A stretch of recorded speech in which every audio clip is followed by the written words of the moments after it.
ও লামহে, জান্নাত 2, মার্ডার 2, আশিকি 2 এই নামগুলো শুনলেই আমাদের চোখে ভেসে ওঠে তীব্র ভালোবাসা, হৃদয় ভাঙার যন্ত্রণা আর প্রিয়জনকে ভুলতে না পারার কষ্টের সব ছবি। যে মানুষটা পর্দার পেছনে বসে আমাদের হাসিয়েছেন, কাঁদিয়েছেন, আমাদের আবেগকে নিজের কলমের খোঁচায় জীবন্ত করে তুলেছেন, তার নিজের জীবনের গল্পটা সিনেমার চেয়েও অনেক বেশি যন্ত্রণার, অনেক বেশি নাটকীয়। বলছি বলিউডের প্রখ্যাত চিত্রনাট্যকার শাগুফতা রফিকের কথা। সম্প্রতি কাতার ভিত্তিক সংবাদ মাধ্যম আল জাজিরাকে দেওয়া এক সাক্ষাৎকারে তিনি তার জীবনের যে অবিশ্বাস্য গল্প শুনিয়েছেন তা যে কোনো মানুষের হৃদয়কে নাড়িয়ে দেওয়ার জন্য যথেষ্ট। শাগুফতার জীবনটা শুরু হয়েছিল এক সোনায় মোড়ানো শৈশব দিয়ে। কলকাতার এক ধনী ব্যবসায়ী তাকে দত্তক নিয়েছিলেন, রাজকন্যার মতো বড় হচ্ছিলেন তিনি। কিন্তু ভাগ্যের পরিহাস দেখুন, মাত্র 11 বছর বয়সে এক ঝড়ে সবকিছু তছনছ হয়ে গেল। তার সেই পালক পিতার মৃত্যু হলো। যে বয়সে মেয়েদের হাতে বই খাতা থাকার কথা, সেই কচি হাতে তাকে তুলে নিতে হয়েছিল সংসারের জোয়াল। মায়ের সংসারের খরচ চালাতে তিনি প্রাইভেট পার্টিতে নাচতে শুরু করেন।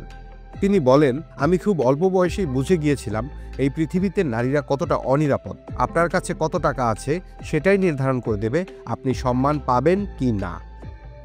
মাত্র 17 বছর বয়স, এক টুকরো আশ্রয়ের খোঁজে, একটু স্থিতিশীল জীবনের আশায় তিনি একজন ধনী ব্যক্তির সঙ্গে সম্পর্কে জড়ান। ভেবেছিলেন হয়তো এবার জীবনের সব কষ্ট দূর হবে, কিন্তু সেই সম্পর্কও তাকে প্রতারণা ছাড়া আর কিছুই দেয়নি। নিঃস্ব একাকী শাগুফতাকে জীবন ঠেলে দিয়েছিল তার সবচেয়ে অন্ধকার গলিতে, পতিতাবৃত্তিতে।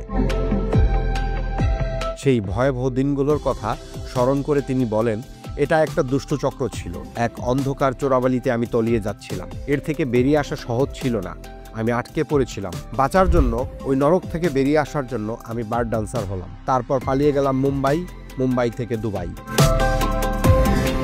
কিন্তু সেই অন্ধকারের মাঝেও এক চিলতে আলোর মতো বেঁচে ছিল তার ভেতরের শিল্পী সত্তাটা। তিনি গল্প লিখতে ভালোবাসতেন। জীবনের ঘাত প্রতিঘাত, তার বুকের ভেতরে জমে থাকা কষ্টগুলোকেই তিনি ডায়েরির পাতায় রূপ দিতেন।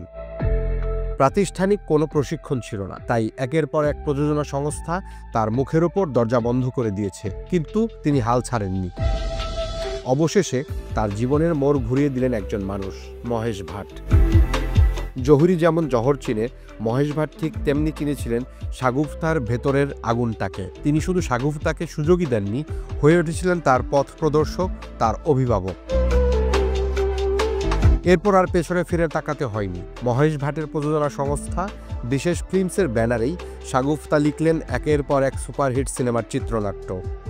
ইমরান হাশমি বা আদিত্য রয় কাপুরের মতো তারকাদের যে বেদনা ভরা সংলাপে দর্শকরা বুঁদ হয়েছেন, সেই সংলাপগুলো তো কোনো কাল্পনিক গল্প ছিল না, সেগুলো ছিল শাগুফতা রফিকের নিজের জীবনের এক একটা ছেঁড়া পাতা।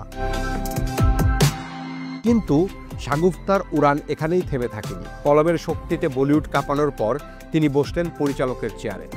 2019 সালের হোলিতে মুক্তি পেল তার পরিচালিত প্রথম বাংলা চলচ্চিত্র মন জানে না। যশ দাশগুপ্ত এবং মিমি চক্রবর্তীর মতো জনপ্রিয় তারকাদের নিয়ে তৈরি এই অ্যাকশন থ্রিলারটির মাধ্যমে তিনি একজন পরিচালক হিসাবে আত্মপ্রকাশ করলেন।